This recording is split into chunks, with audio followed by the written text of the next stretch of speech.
growing up the way I was as a player, I was not overly talented. The one way to be successful was to be tough, smart and tough. Welcome to the Jamodi Podcast. We are all surrounded by amazing coaches and leaders.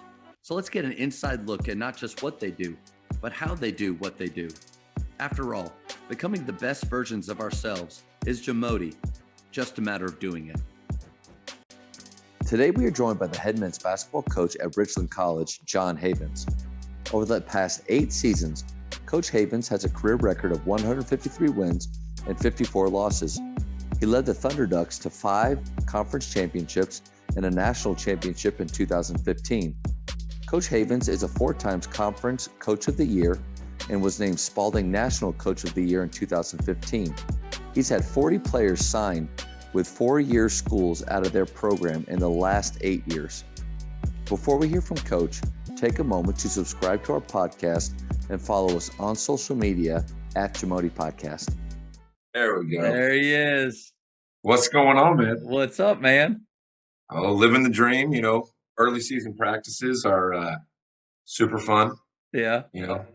We've been going since October 1st, 2 scrimmages, so they're tired of it, and it's a struggle right now. We open up next Monday, so that'll be good. So they're ready for it to count and to go against other people. Yeah, I get that. Yeah, they're just tired of beating up on each other. Yeah, me at least. Well, no, that's true. Well, man, first of all, I just want to say thank you for giving up your time and doing this with me and getting to talk hoops with a local legend.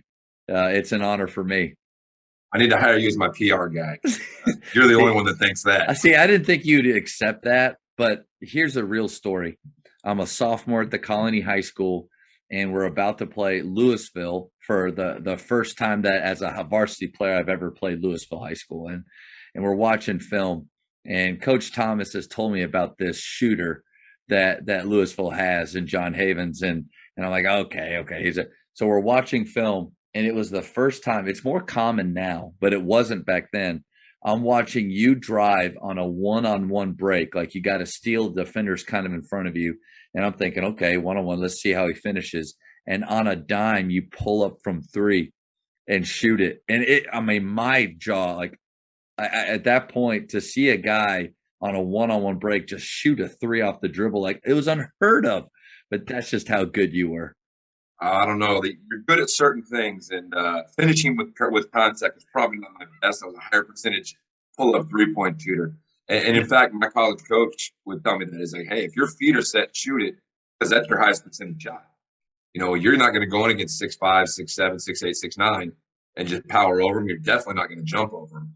So, if you can get your feet set, just take advantage of what you can get. And I was lucky enough to play for guys that would let me do that. Yeah. And in high school, you played for your dad. And so, you had a lot of leeway there, but no, I'm sure he wanted you to shoot just like those guys have said. Do what you're good at. Yeah, no. And I think that's anything now. Things that they want to do, but they're not good at, and I don't know if you face it as well, but we had that discussion in practice today. What do you do best? Shoot it. All right. Then why are you trying to drive every time, And, I was lucky. I played for my dad, who I think I'm biased, but I think was one of the best I've ever seen. But, in high school, you got certain guys. So I was a shooter. We had a couple of guys that score off the bounce and so forth. So you do what you're good at. But what the great ones, and what you played for Coach Thomas, who's phenomenal, getting you guys to buy into the team. That's what was so special about my teammates, because they understood what was good for me would be good for them.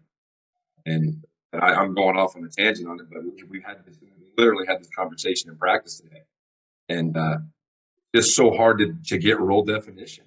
Yeah. And we briefly talked about that when we were at that coaches clinic that one day over at the Colony, and trying to figure out how do you define it and get guys to buy into it. Yeah, and I don't think it's bad at all that that's why I was excited to meet with you, because I felt like the conversation would just kind of roll without anything. But you're right on the money with, I hate the phrase "be a star in your role." I get what they mean, but they use poor examples at times for a high school player or even a college player. So they usually talk about guys like Dennis Rodman or Patrick Beverly. As guys see that, like, look what they're doing. They score 0 points, but had 20 rebounds. But that's just starting the role. They're NBA players getting paid $1 million. Like, you pay me $100 to sit on the end of a bench for maybe that's low. I need more money than that, but I'll be that guy. I'll start in that role. But Patrick Beverly in college was a bucket. Like, he could score. Dennis Rodman, if you watch The Last Dance, scored in college. And so the role, be a star in your role when you're a high school kid and even a college player.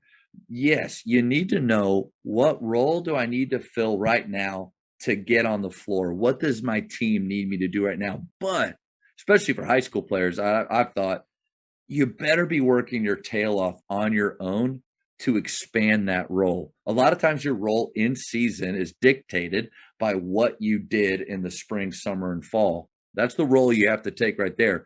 But the idea of be a star in your role, you don't have to score to be an NBA player or a great college player or whatnot. That's the only thing where that kind of bugs me when I hear the talk go that way. You're 100% correct. And I'll give you a prime example. I was lucky enough to play with an NBA guy in college. He was all-time leading scorer in San Antonio history at the time, all-time leading scorer at UTSA. He didn't make the NBA because he was such a great scorer. He made it because he guarded. Yep. That's how he stayed in the NBA. He wasn't never a big scorer in the NBA, but he was a great scorer. I mean, phenomenal scorer in college and high school, and then worked his way and found his role to stay in the league for 8 years. So you're right. It's what are you doing in that spring, summer, fall to separate yourself, to expand that role that you're being asked to do. Whether it be, hey, I'm a great screener, but who usually gets open when you screen? Screener. Yep. If you set a great screen and that guy reads it, then the screener is going to be open because their guy is going to help. Or else if their guy doesn't help, the cutter's going to go wide open. Yep. So if you're playing anybody worth their salt, they're taking that screener's defender to help out. And so, we really, quick story, Mike Bray, when he had Hansborough playing for him at Notre Dame. My boss that I worked for at Northeastern State, Larry Gibson, he had a conference call with him. We're both moaching. We're moaching guys. They're moaching. We're moaching. And we're like, hey, what do you do to get him shots? They said, Bray would make Hansborough set 3 screens before he could early in the year. But this guy never has to help. He can always hug up on him and chase him off screens. Get him a screener early to get that guy having to help, and then he's open. So, like you said, that role definition, if they'll buy into it early and work on those deficiencies, they will then become a more complete player, which will expand that role and give them more opportunities. You hit the nail right on the head. You're right on the money too. And I think what players here, unfortunately, at your level, high school, whatever, is, coach, what the role you want me to play, it's not what I want to do. But even though we're trying to set them up for success, and this is based on what we've seen, your skill set. This is where you can help the team, maybe gain more playing time, or be the most successful. They take that almost as a negative thing, unless you're the guy like you were in high school that shoots pull-up threes off a one-on-one break. Then you love that role, but you find out, being coachable, you find out what that role is. That, like for me in college, I transitioned from being a offensive-minded guy in high school to, okay, I'm not fast enough, big enough, strong enough to score against these dudes, so I have to go switch my thinking to, okay, I can be a glue guy offensively that makes it run, but then defensively be a scrapper, charge taker, dive on the floor, to Coach Thomas's surprise, is what happened. But it was like, either I be stubborn about the role that I want, which is a score like I did in high school, and then I probably don't play ever again, or you take what coach is saying and you really maximize that. But then on my own, I'm on the gun after practice and I'm maximizing that time. I think that's the message we got to have for players. Yeah. And I'll tell you this, I told this story to my team 2 days ago. I said, listen, you have to do what's going to get you on the court, whatever that may be. Like, I'm sure the same with you. You knew all 5 positions. I can tell you A, B, C, D, where you're going and whatever we're doing. My senior year, we're playing at Nicholls State, and And I get asked, our 4-man weren't playing well or foul trouble. I can't remember. I'm like, Coach, I know it. And I was 6'2", but they played me at the 4 for 10, 12 minutes. I'm like, whatever you need me to do, I just want to play and help the team win. And I did it once. Didn't want to do it again because I got this guy. Let's go mouse in the house. Let's go get him in the block. But kids will get defined like, what's my role? What's my position? Am I a forward? And for me, that's why I like motion offense. You're nothing. You're a player. Yeah. Right. You're just a mover, and everybody's going to screen. Everybody's going to cut. So you need to know how to, and especially being in a junior college, we're trying to prepare you to go play the 4-year. Now your role at the 4-year may be completely isolated. Is like you're going to do this, but when you're playing for me, I'm trying to teach you how to do A, B, C, as opposed to just. And I think I've had good success with that at Richland. Trying to do that and getting those guys moved on by trying to teach the whole game instead of, like you said, in high school. And us, we're trying to expand them all and let them grow complete player going forward. I think for a high school coach, even with, what we want from players, see, like sometimes even though buy-in is even different at the college level, they are all there with a certain level of seriousness. Maybe we always want them to be more bought in, but the high school level, like at a school where I'm at, where they choose to play basketball, most of them don't want to play college. So buy-in to me is huge. Teaching a style that is positionless, that every player, if their skill set dictates they're allowed to shoot threes, we're training for that. Like you said, teaching them to make plays rather than run plays. I feel like from a buy-in standpoint, that's going to get you more rather than, all right, you are a screener. We're like, you're going to run flex. Nothing wrong with flex, but you're going to run flex and you were a screener. So in my head internally, okay, coach, well, then I'm not going to work on my shot. Like I'm not going to stay extra. Why do that? So I think the way that you teach, and a lot of guys, I think, go in that way, get better buy-in and more ownership from players for their own skill level.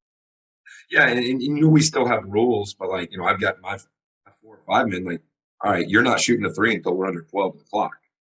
Okay, play with the shot clock kind of helps us, but it is, and I think a lot of people the negatives they say about motion is when you can't dictate who gets right. You can't go out there and say we're going to run Utah, and when you run Utah, you're running it for your best player. And in motion, when you're running, you don't know who's going to get open. Kind of have to, but that's why practice is so important. As a coach, as a player, I love games, but as a coach, I love practice. Nice. I can kind of control and manipulate the system and make sure we're trying to get what we want. And I'll give rules when we're playing. Like, hey, you have to get a layup. You have to get something off a flare screen. That's why it's so important with motion, and why a lot of people don't run it is because you can't get your best player the ball all the time. Unless you're just telling your guys, again, you're going to screen until Johnny's open. And I love it. I think it's pure basketball. It's old school-ish. But I just love the freedom of it, because then I don't have to coach every possession, make a call. I say, hey, you're going to run this, and then you're flowing. You're going. And that to me is the best thing possible, because then guys enjoy it. You get some freedom out of it. I'm not in their ear the whole time. And ultimately, they learn to be better basketball players.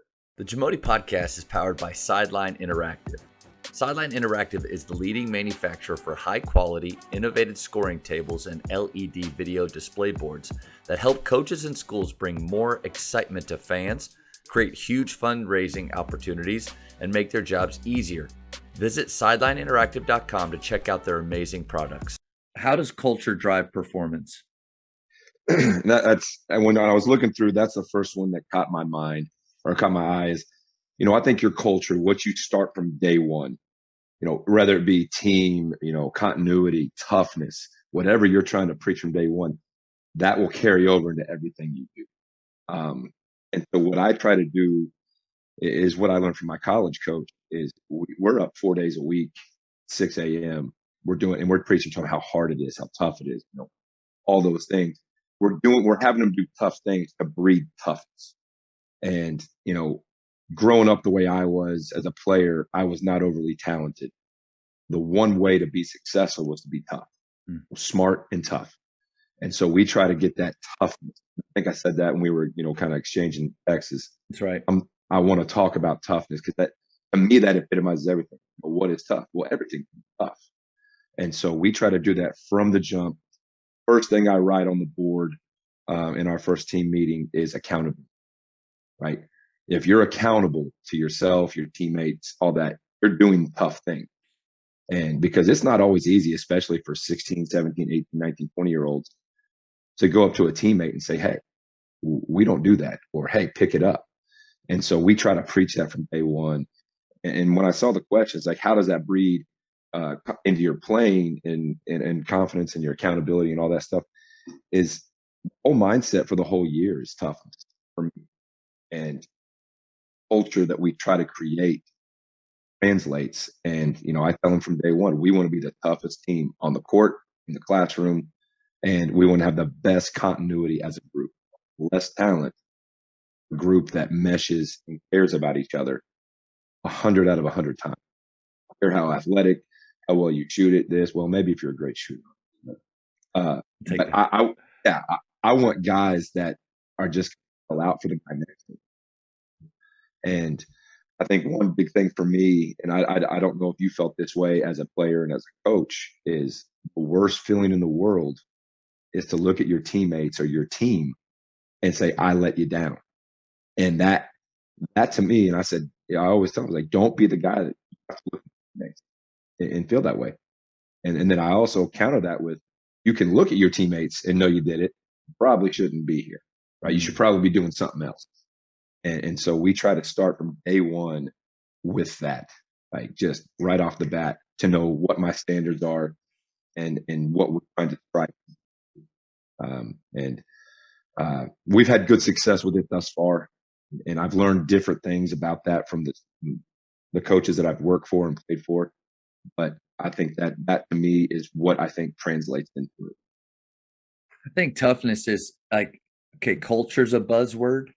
Like, it's, like a lot of people use it, and when you see it and you feel it, but like sometimes it's hard to obtain. And toughness is another one of those. Like, yeah, I want my guys to be tough, but I'll just, full transparency, I think I've struggled. Like, over the years here at Faith, I felt like our team hasn't been as tough, either physically or with our decision making, or when we get down and those moments where I don't know if it's possible to climb out of this hole, but man, we're going to be tough. We're going to fight through it. I just haven't always seen that in teams. And so I guess the question is to dive deeper into that. What are some things that you do? I love the accountability piece and things, but what do you do to build that in your program? I think the biggest thing, or the best thing that we do, and I come in and watch us practice and be like, yeah, I don't agree with that. But I think I try to make practice the hardest thing we do. I try to tell my guys, if you enjoy practice, we're not doing it right. We have to make practice hard, because then the games become easy. And that's what toughness is. And when they start getting that first, they say, hey, we're tougher than them. They don't, like you said, when they get down, we'll quit. The prime example, the team last year on a COVID year, crazy year. We only played 19 games. We went 15-4. We went 13-2 in league. And we won a lot of games in the last 2 minutes. And it was pure toughness. I had a really, really good point guard, and I had a really good guard that could shoot it. It came up big. I mean, we won one game, we're down 6 with a minute 7 left, and win by 5. And they just never quit. And we try to put those game situations in practice. We reward the tough, the dive on the floor, the charge. And, I don't drill it. I don't ever go out there and do the old, IBA drill where you take a charge, you go dive on the floor. Like, I don't do that. Yeah. But we reward it. If somebody in my practice takes a charge, everybody, offense, defense on the side, better be acting like they won the lottery. we are celebrating the tough things. And then it becomes, all right, yeah, that's good. And then he's doing it and he's doing it. And we do, as most coaches do, we're doing time and situation. And if you can get them to believe they're tough, it will translate into the game. And like I said, and it's all about, and if it happens once, you get it, they're going to feel more confident with it. And again, when I say toughness, it's a relative term. It's very broad, and it could be a rebound late. It could be. Yeah, it does show up in different ways. Yeah. I love what you said there, though. You just, in a kind of a light bulb moment, you got to make them believe that they're tough. Like, I think we do a decent job here of making everybody believe they're a good shooter. Like they can all, my guys, like, yeah, I can knock it down if I'm open. Well, that's because I'm standing there, Ted Lassoing them, like into, getting them into believing in that mindset. But I have to do that with toughness. I think sometimes I make comments like, I think I just said it today, like, guys, you know what? Like, we just don't look very tough right now. And not that that's not true, but in those moments of honesty, accountability, do you want truth, guys, or do you want harmony? Well, we always want truth, like those are important. But then how many times am I speaking into them? You know what? Hey, that's tough. You look tough. Guys, fellas, we're tough. Like, I think I don't do that enough. And you get what you emphasize, right? I truly believe that. And, it's weird when you coach junior college, and I've coached Division I, Division II, and JUCO. And to me, it's the message you portray day in and day out. And almost all coaches almost have a psychology degree because every team is different, and how you reach them and get them to believe in it is always different. Every team is going to have a different thing that they buy into. And figuring that out is the hardest thing. Just in practice yesterday, I kind of go off on something. I think a kid turned it over against hard pressure and just threw it out of, might as well just punted it 50 yards down the field. But I said, I felt bad after, but I was like, hey, that's soft. You be able to square up and handle pressure and make sure you make the right pass. That's on your fault. That's not his fault. And the next guy, 2 plays later, takes a charge, and we're celebrating. I'm like, you'll play if you do that. I can win with guys like you. So you hope that translates and moves over. And like I said, I may have gone too hard on the kid and telling him that was soft play or whatever. But then at the same time, they see the celebration for doing something that isn't celebrated, doesn't necessarily show up in the stat book. And getting them to buy into that is the hardest thing to do. But you'll win games with it. As coaches, we were a product of, if we played, who coached us, and how we played in high school and college or beyond, and we're a product of who we've worked for over that. So you mentioned something, that I can't remember the exact phrase, but it was like, here's some things I've picked up from guys that I've worked for or played for. So what are some things, though, that you feel like this is me? Because I started out wanting to have a defense like Coach Thomas's team, and wanted to have an offense like Coach Bliss's teams, and wanted to personally act like Coach Drew and love my team like that, but what are some things that are you? And I'm going to answer that. And I'm going to start by saying, when we started talking about doing this, I started thinking about like young coaches. When I got into it, I didn't have an identity, and trying to develop that, you almost try to be someone you're not sometimes. And, I was lucky. I worked for really, really good guys. Al Grushkin and Incarnate Word, Ryan Martinez, Larry Gibson at Northeastern State. I played for a great coach. Developing, figuring out what you do like, what you don't like. And every one of those coaches has been successful. The guy that I related to the most, that I thought, that's me, was Larry Gibson. And I don't know if a lot of people should know him. He's won 2 national championships, been a Division I head coach, won more Division II national championship, state president of the NABC for his term or whatever. But he's a disciple of Henry Ivo. And my dad played in Oklahoma growing up, so I'm very familiar with that. Motion guy, grew up playing motion, sit down, guard you. He used to have a bumper sticker, owners suck. That's how tough-minded he was. What He did was it like, say? Zoners suck. Zoners. And so, yeah, one of his mentors, Bud Presley, is the one that came up with that. But he was a legendary California guy. But that always stuck with me. It's like zone defenses are great. They're great, but man-to-man defense is that's what I related to all the time. And so I got my most from him, that who I work for, and then as well as my dad. And I don't think we ran any zone in high school, and we ran a 3 out 2 in, motion type stuff. And so that it brought me back to what I felt comfortable with. And I think as coaches, we have to do what we're comfortable with. We can't try to reinvent the wheel. Yeah. I remember my senior year of college, we came out in Creighton's offense, which is what Illinois runs now, and Underwood ran at Oklahoma State. We tried to implement that, and it just wasn't us. So after about 2 weeks, we flipped. And then as I got older, I thought, well, was that it did fit our personnel, but we just didn't do a good job of executing. And we flipped back to our 3 out 2 in high-low motion. And so it's like, I don't know. I've never talked to my college coach about that, but that's always kind of stuck with me. And so my second or third year in, I tried to switch up a midterm. Christmas, we came back, 3 out 2 in high-low, because I had 2 really good post players, and that lasted about a day and a half. I went back to what I truly believe in, and just hammered it down, and we got it. We ended up winning the league and having a good year. But I think just even in it, finding what it is that is you, and don't try to be somebody you're not. And working for Coach Gibson was a godsend for me, and it made me a much better coach, both on and off the court. Even myself as being his assistant for 4 years, the accountability factor. You're going to do this X, Y, Z, and it better be done right.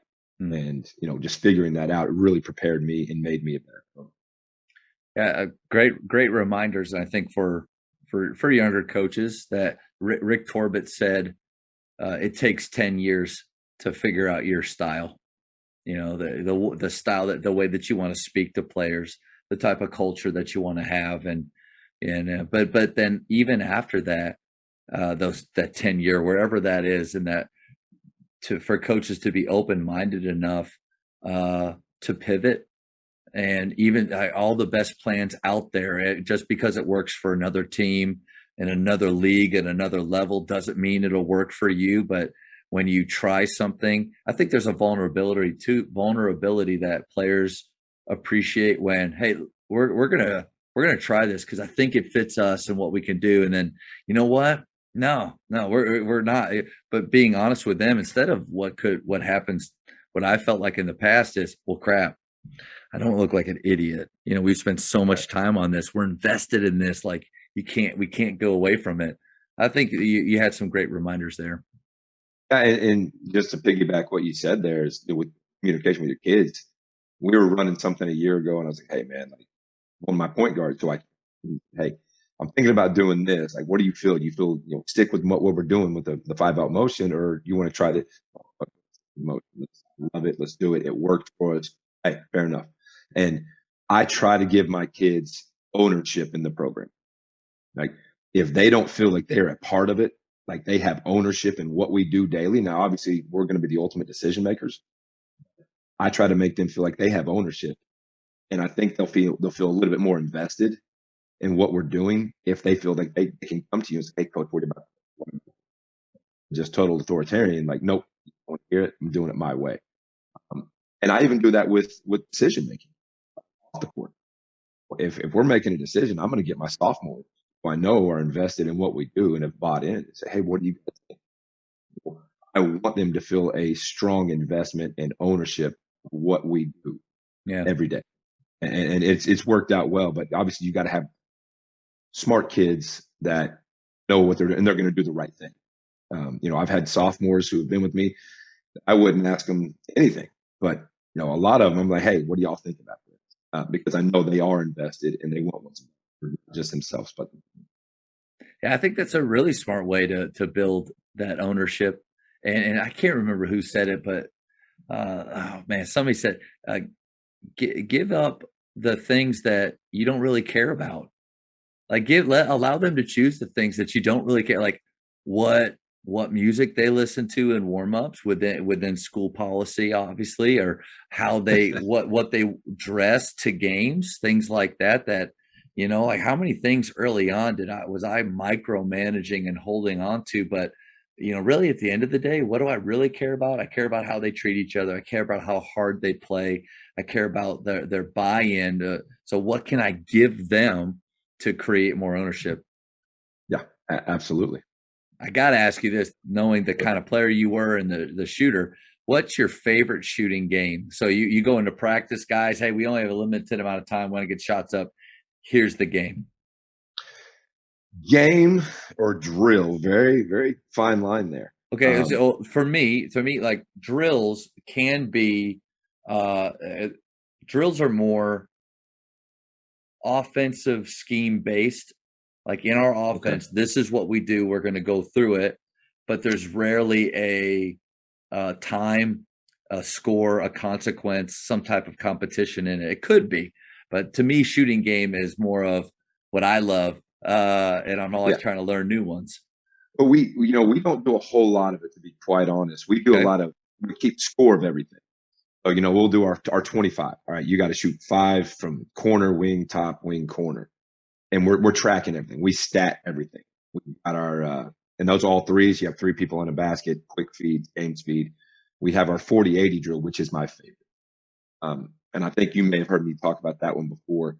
But you you're either going to make 43s or you shoot 80, and you can't shoot in the same spot twice.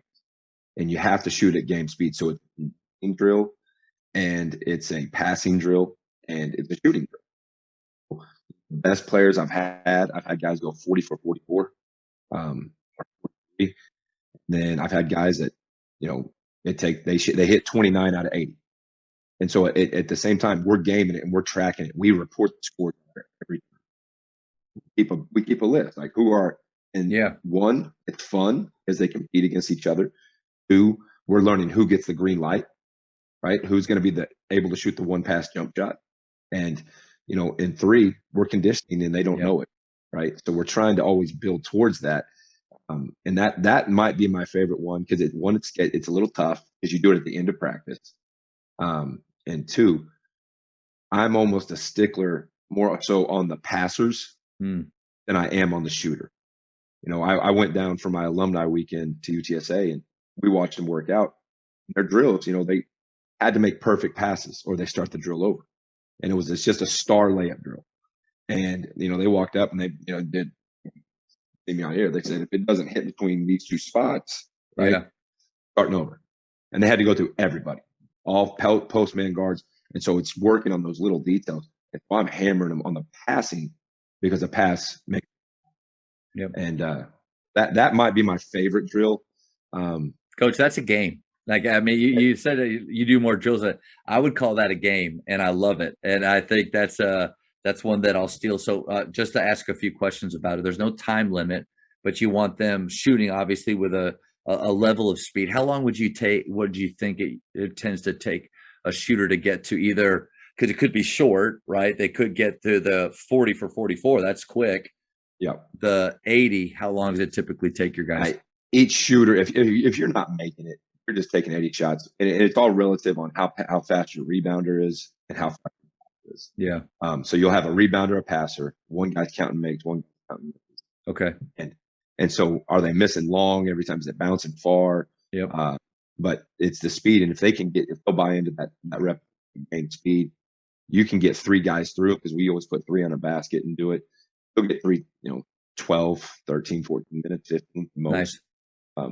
It's one of those deals that we finish practice with a lot. I love that. I think I might, with the different levels from a freshman to a senior in high school and the different levels of skill, I think I might cap each round, have a certain time limit, because the 80, I don't know. I'm gonna play around with that. I like it. Make it easy. You can do 15-30. You can do 20-40. Mm-hmm.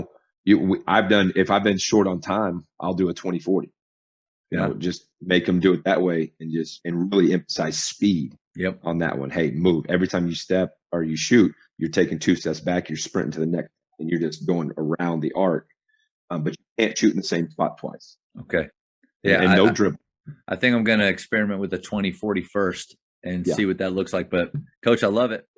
Coaches, the Jamodi podcast is powered by Biology. What's your BSA score? The Biology Skill Assessment is the only verified skills metric endorsed by the NIA and NJCAA to discover and develop the best talent for your team. This 10-minute, 100-shot test can be taken for free today on the Biology mobile app. Elevate your game. How does individual skill work into your daily practice? Everything we do, and this is predictable for a motion guy, everything we do is off what we do.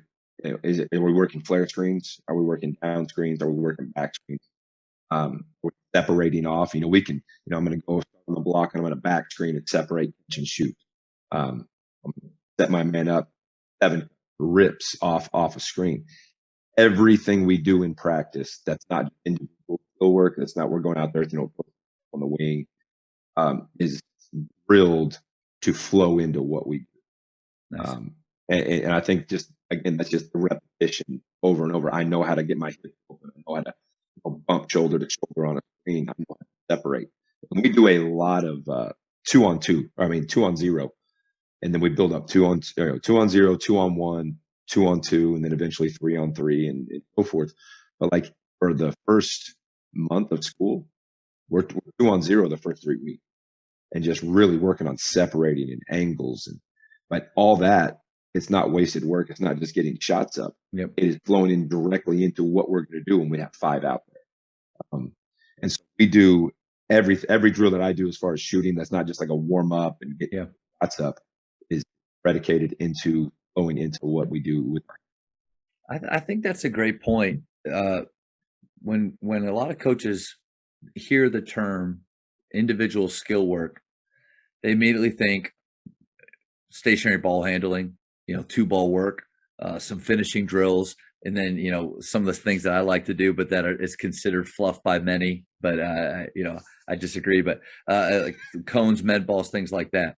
You think of that as individual skill work, but I would encourage myself and other coaches to take your offensive scheme, break it down, teach the pieces and the things that guys need to have individually in that.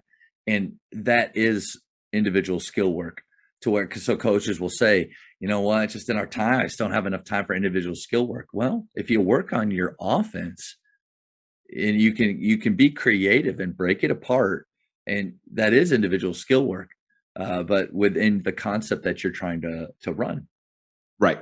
And going back, I'm a big fan of the fluff, the 2-ball, have your partner holding you back as you're trying to move and alternate, and 2 bounces cross and stuff.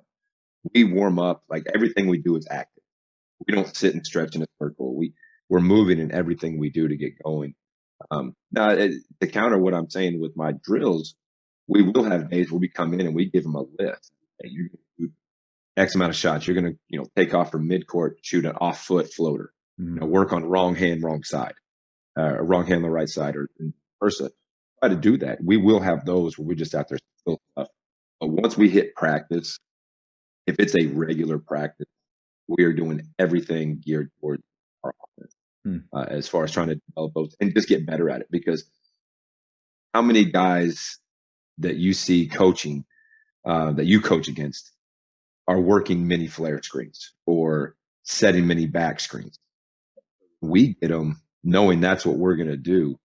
We have to break it down and drill it. Because the hardest thing, as as a shooter, is your footwork. Yep. If your footwork's off, you lose that chance to get a shot up in 1 second. I'm not ready on the catch, lose it.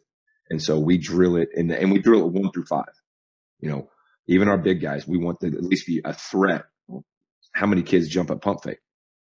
Let's separate. Let's pump fake. All right. Well, most of our guys can dribble, and so we'll drill everything in towards the offense.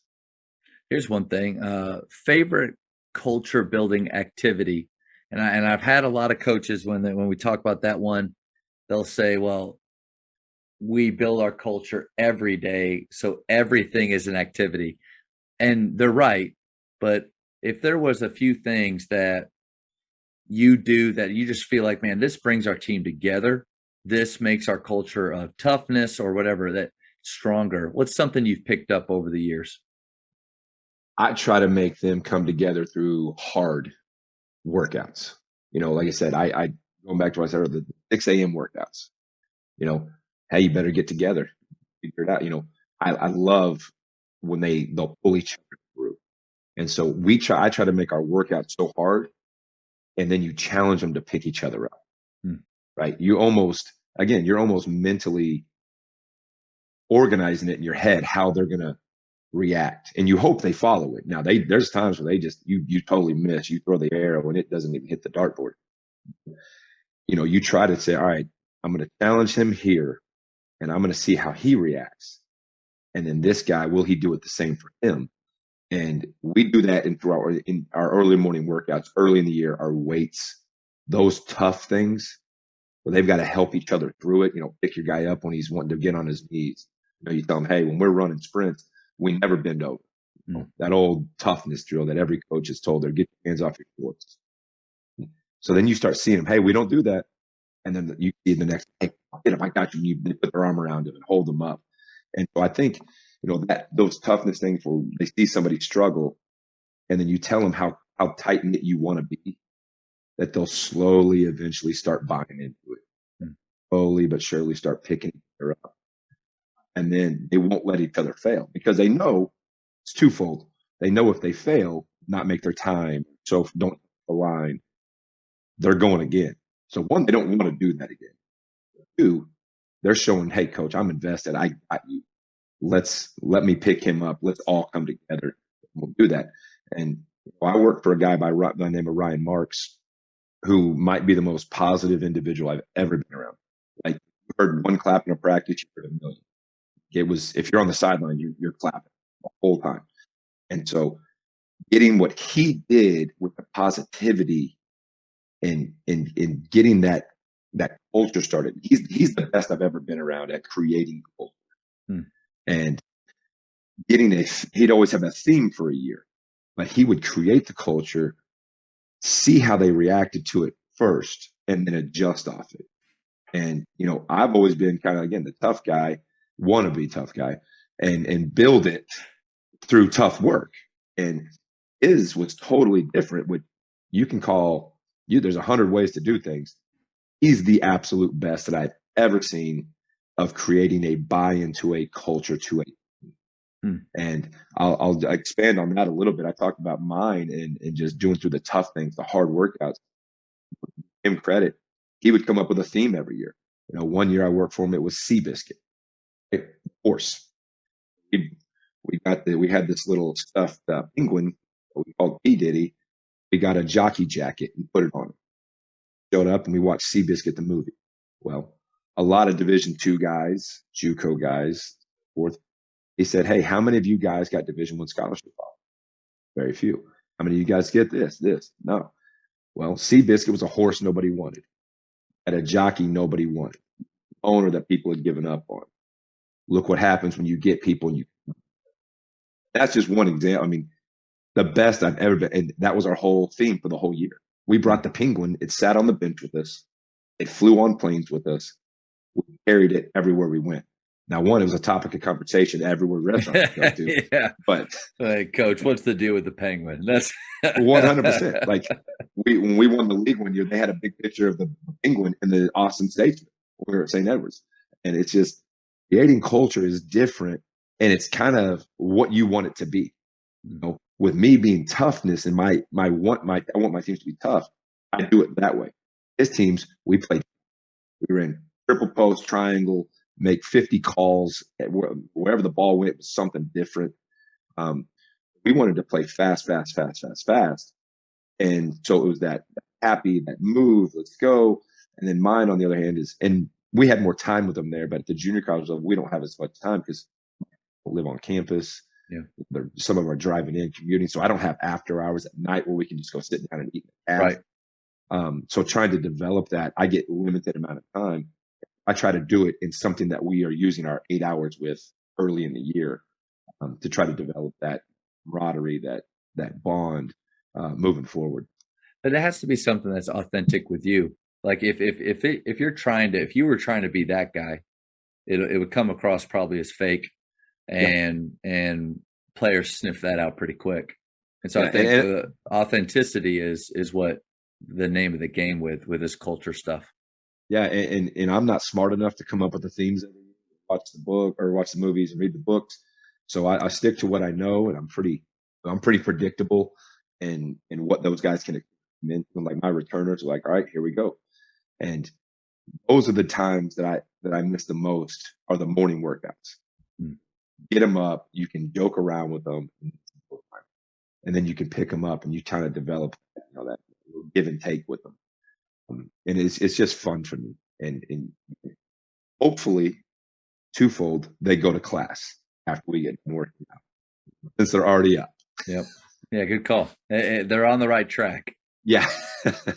One of the things I've struggled with over the years, and I think a lot of coaches do, is meeting with players when the how and the when behind it, like actually just making it happen, having some type of plan, and then really achieving what you want to achieve with these individual meetings. So what are some of your tips for that? All right. Now I'll preface this by saying I tell my kids, my parents, everybody, trust is the most important thing. If I can't trust you, I'm not going to play you. Or you're not going to want to play me if you don't. So what we've always done, we've had good success with the coaches. About twice a month, 2 weeks, depending on the situation and timing of everything, we are going to set appointments with our kids. And we're going to bring them in and we're going to talk about anything but basketball. Nice. And how's your apartment if you've got an apartment? How's your family? How your classes? How's your girlfriend? And twofold, we want to know. But it makes them know that we care. And I don't know about you, but as a player, if I knew my coach cared, I'd run through a wall for him. I remember a quick story about a kid that played for me, came in as a sophomore at 3 level, and I'm going to quit. What's going on? You're starting. You're great. You're good. Well, I'm going to be a dad. Quit and get a job.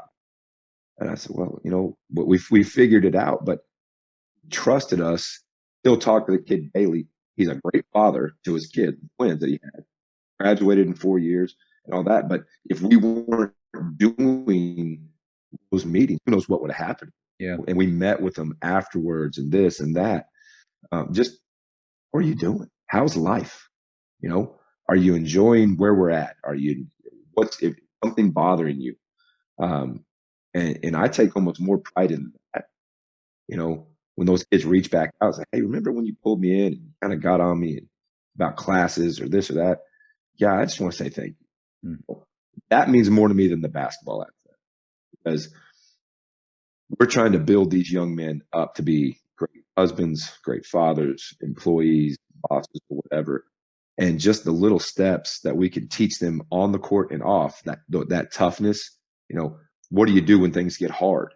Yeah. Well, life's going to hit you with some stuff that's pretty hard. How do you react? Well, can we build those life lessons? Can we sit down and see, well, hey, Matt, you're not shooting the ball right now. Your effort's a little bit low. It's probably not basketball. Let's make sure we meet and let's sit down and let's say, hey, forget basketball. Let's talk. I think that to me, and again, a lot of decisions that we make as coaches are things that we liked growing up as players. And what do we do to counteract that? Not that anything was bad, but we've probably done a better job of. I think that personal relationship to sitting down to like, hey, I care about you as a person, not just what you can do for me on the court. And, I take great pride in that. I think the kids will play harder for you knowing that. Yeah. That you're not just using them per se to try to your wins and then move on from them. I love the idea of meeting with them. In basketball, you're not allowed to talk about it, because I'm thinking back to and the most of the meetings I've had with players is when, yep, something's wrong on the court. We got to get this figured out. And it does everything without realizing it. Everything can start to revolve just around the game. And then at the end of the day, all you're doing is you're creating maybe a better team that'll help you to win more, that will benefit your record and your legacy and whatever. But you might be forgetting about the human beings. And so a great reminder to what's the why behind what we're doing. And then I love the fact that at the college level, because I think you hear some, unfortunately, you just hear more of the horror stories of the business of college basketball and how it's not about the love anymore. But then here's a college coach talking about how it's way more about how they are as young men and how they grow up. A great reminder, and thank you for sharing that, man. No, absolutely. And I'm going to counter that. The basketball part, unfortunately, as we know, is a job, right? At college. But you're still a human being. Yeah. Let's make sure that you may not be the best player on the team, but let's make sure you're successful. You're the best at what you're going to do. Let's not, rob Peter to pay Paul. Let's make it all great. Yep. And that's what we try to do, because we're going to have guys that are 12, 13, 14. Let's give them the best experience we can. And being a star at your role, come full circle, that actually may apply there even more of, listen, in a business that you're a part of one day, it may not be all about you. Yeah. And you have I'll tell you that, I know for a fact, being married and having kids, it's not all about you. And in the moment that you start to think it is, slippage happens. And, and that comparison being the thief of all joy happens. So yeah, man, so many life lessons that we can teach through the game. Absolutely.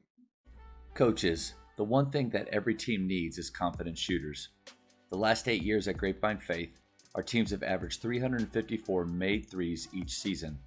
I love getting to share with coaches how our shooters train, and more importantly, how they think. If you would like to enhance your shooting culture at your school, contact me directly at jamodipodcast@gmail.com. Great player in high school and college. You've coached at multiple levels and for a long time now. So like, you've made this your profession for your life. What's one thing you would do differently if you could start over in coaching? Ooh, maybe that's no coaching. That's a deep question. I would say the hardest lesson I've probably learned is just trust. Don't try to be somebody you're not. And I said that to young coaches. You may have played for a guy that was a yeller. You don't have to be a yeller. One thing that I try to do, I'm an energy guy. Come to my practice, I'm loud. I'm not yelling or cussing or this, but I'm an energy guy. I wish early on I would have watched more and maybe self-evaluated more, as opposed to try to adapt to what I'm working for and been me. Then, it just, when I worked for Larry at Northeastern State, it kind of clicked. We were kind of the same guy. And I'm like, this is it. This is who I am. It wasn't that anybody else I worked for was less of something, but trying to find my style, the best way to approach or get that relationship with somebody. I wish I would have developed that earlier on. I was still trying to find your way through. And like you said, you brought up the 10 years. Yeah. If there's a way to shorten that, let's figure it out, because that's, you're 10 or 8 or 12 or whatever. There's a lot of validity to that statement. I wish I could have done more self-reflecting earlier on, but you don't know what you don't know. That's right. And trying to figure that out, hey, do I be like my dad was? You watch my dad coach. He was intense. My college coach, not super intense, but very direct and on point. Boss, crazy, awesome, high energy. Walkthroughs were an hour long, full speed, and dressed out. I work for him, so I'm like, oh yeah, I'm going to be a bulldog. I'm getting into this. Just trying to develop that and develop who you are, find your voice. Wish I could have done that a little earlier on, but I think that's everybody. We always have to evolve and adapt. Yeah. Not only to ourselves, but our team, and learning to do that, and learning to make not sacrifices, but maybe concede some things that could be beneficial instead of just, hey, I'm doing it this way. I'm on the line in the sand. And because that I think, once you draw that line in the sand, because then you lose some of that credibility. Mm. I'm always very cognizant about which of those things that are those lines in the sand. Yeah. It gotta Your be something serious. non-negotiables that you just we can't I'm not going to follow you down this path. You do want to be very careful, because at the end of the day, if your best player is making those decisions, or if it's something that a great point. Yeah.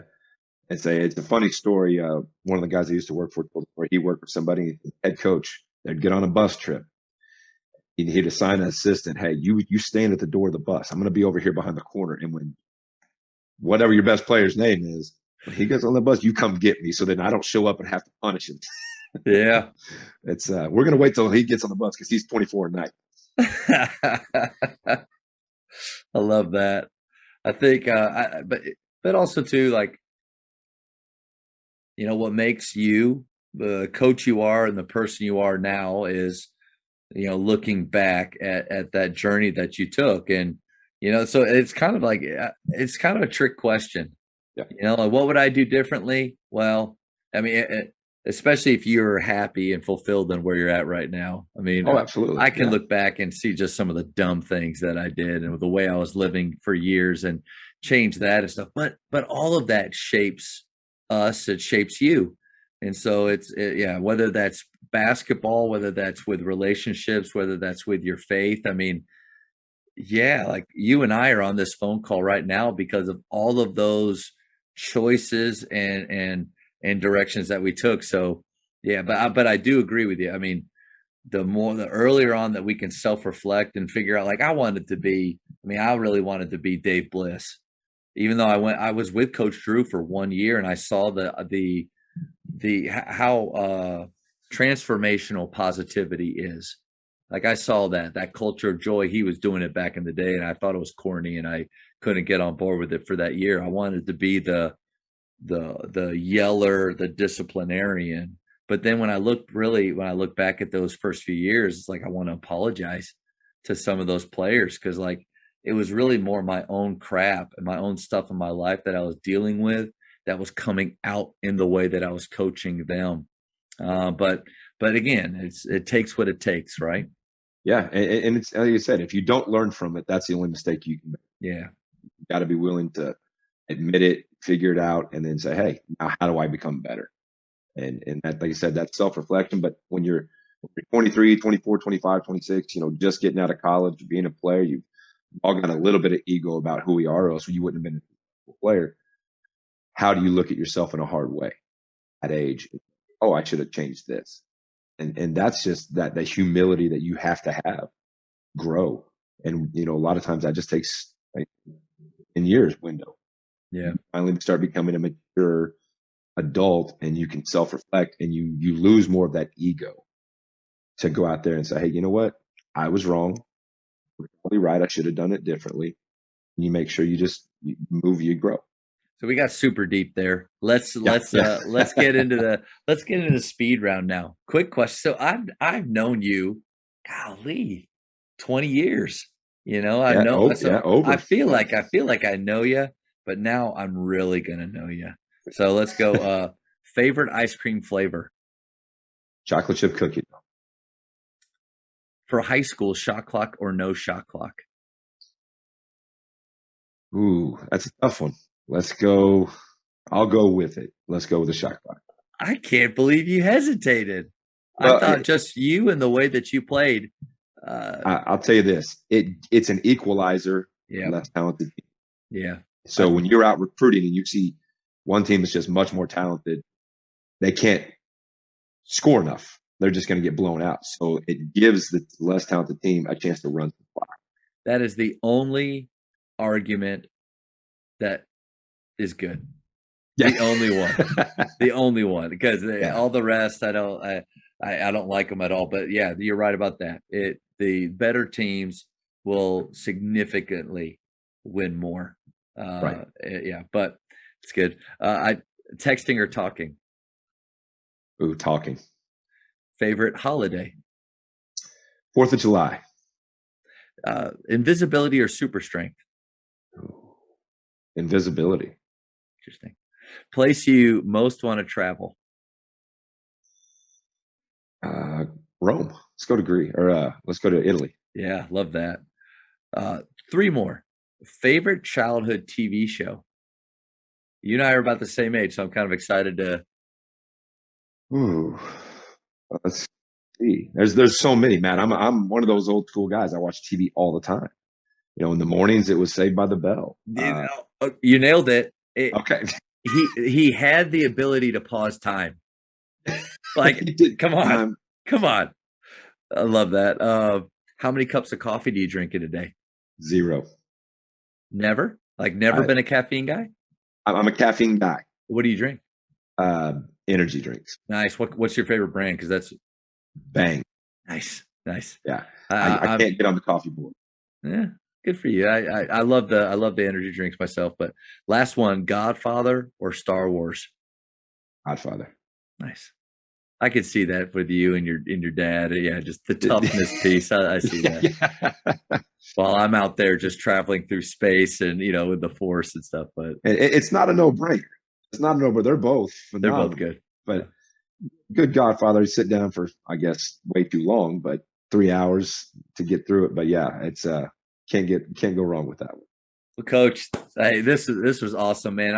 I'm thankful for your friendship, but just also for this time that you gave me, and you have so many things going on. I really appreciate it, man. Oh, thank you for having me. Like I said, I would have dropped anything to be here. You're doing a great job. Like you said, just to be on this with the people you've had is phenomenal. I mean, sit there and I follow up. I listen to your clips that you put out there, and just, my goodness, you're doing a great job. Thank you for having me, man. Thanks, man. None of those dudes that I had on there could in high school shot a pull up 3 one-on-one. So you've got that going for you. But thank you for checking out today's episode.